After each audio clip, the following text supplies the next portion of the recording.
The game of social dominance is not played in public. It is a clandestine war fought over perception, access, and control of psychological capital. The vast majority of individuals believe status is earned through visible effort, hard work, public credentials, or wealth. This is a deliberate simplification. The true elite, those who maintain power across generations and disciplines, operate by a hidden, unspoken code. They don't follow rules, they enforce them. Their staying power is derived from three fundamental psychological principles that structure obedience and guarantee their perpetual superiority. Today, we are breaking the silence on these three unspoken rules. Master them, and you control the invisible hierarchy.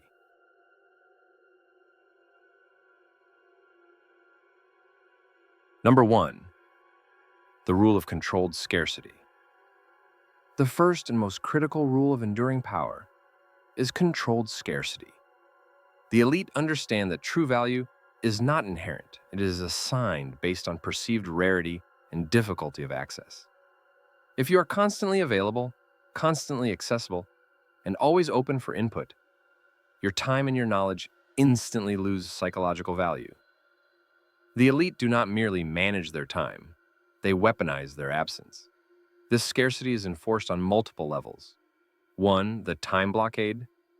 The elite do not respond immediately.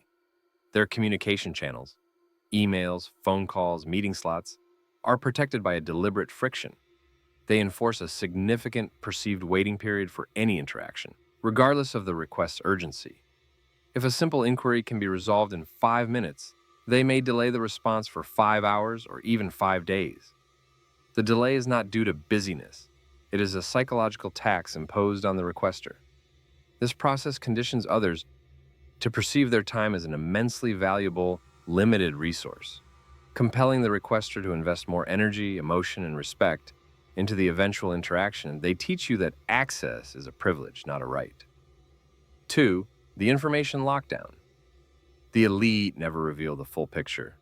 They operate on the principle of contextual hoarding, ensuring that vital pieces of information, key contacts, or necessary resources remain centralized and accessible only through them. This creates a state of perpetual, low-grade dependence in their subordinates and peers. When they speak, they deliver only the minimum necessary information to facilitate action, never enough to allow the subordinate to understand the entire strategic landscape. This maintains their status as the only individual capable of connecting all the dots. By controlling the flow of context, they guarantee their indispensable position at the top of the decision chain. 3. The selective audience.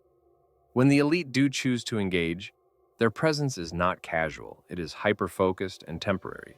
They attend only the most critical gatherings and depart precisely at the apex of the interaction's energy, leaving behind a psychological void. This calculated absence ensures that their presence is amplified in retrospect. Their appearance becomes an event, and their departure becomes an immediate topic of discussion, reinforcing their superior demands on their own time. They make their presence rare, ensuring that their limited availability paradoxically increases their psychological footprint in the minds of others. Number 2, the rule of emotional imperturbability. The second unspoken rule is the emotional imperturbability, the absolute refusal to display reactive, spontaneous, or unguarded emotion in high-stakes environments. The common person reacts with frustration, excitement, or panic. The elite maintain a calculated, neutral facade. This emotional control is not stoicism. It is a strategic weapon that renders them psychologically illegible to their rivals. 1. The unreadable facade. Emotion is a massive vulnerability. When you display anger, you show your target. When you display fear, you show your weakness. When you display excessive excitement, you reveal what you value and what can be taken. The elite maintain a deliberate, low-key, unreadable facade. Their default emotional state is one of quiet, low-stakes curiosity, regardless of whether they are facing a crisis or a triumph. This neutrality creates immense anxiety in their adversaries, who are deprived of the necessary emotional data to formulate an effective response. The unreadable person is the one who holds all the cards, forcing everyone else to overanalyze, overreact, and ultimately give away their own hand. 2. The pity denial. The elite do not seek pity, nor do they offer it freely.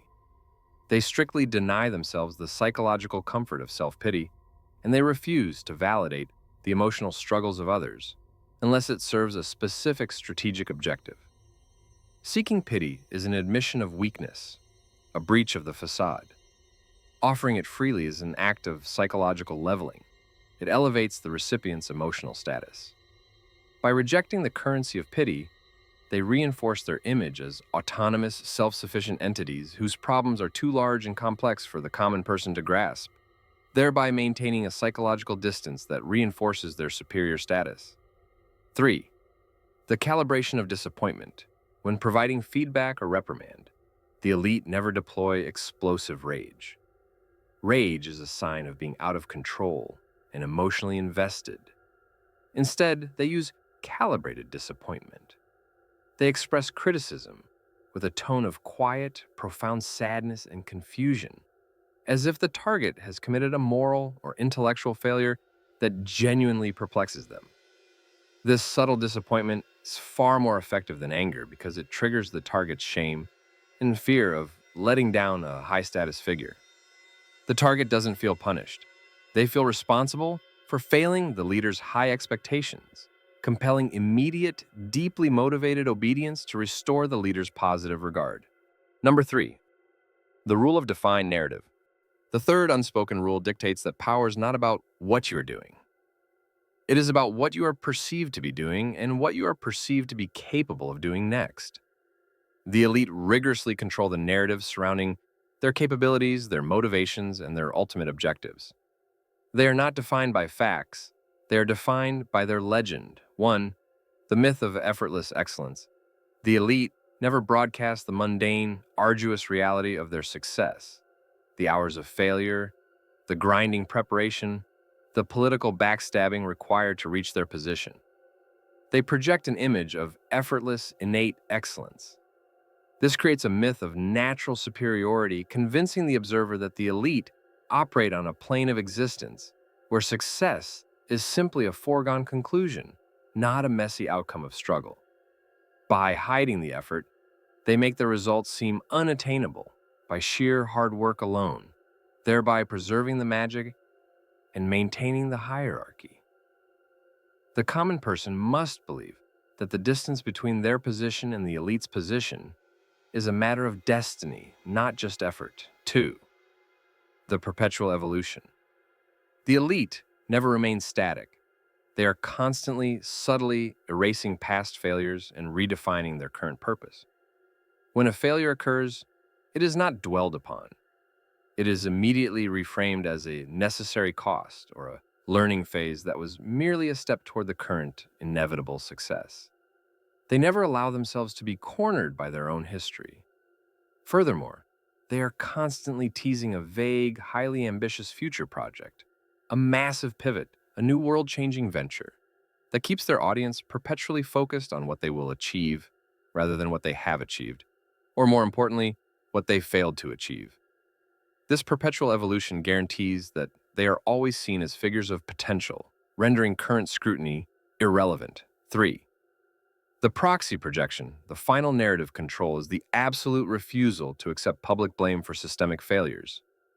The elite practice proxy projection, ensuring that the responsibility for failure is always accurately and decisively pushed onto a less powerful surrogate, a team, a subordinate, or a convenient external factor. This preserves the narrative of the elite figure as a force of perfection who is merely let down by incompetent execution or external variables. By controlling the narrative of failure, they protect their most valuable asset, their legend of infallibility, and guarantee their right to lead the next attempt. The elite don't stay on top by being better.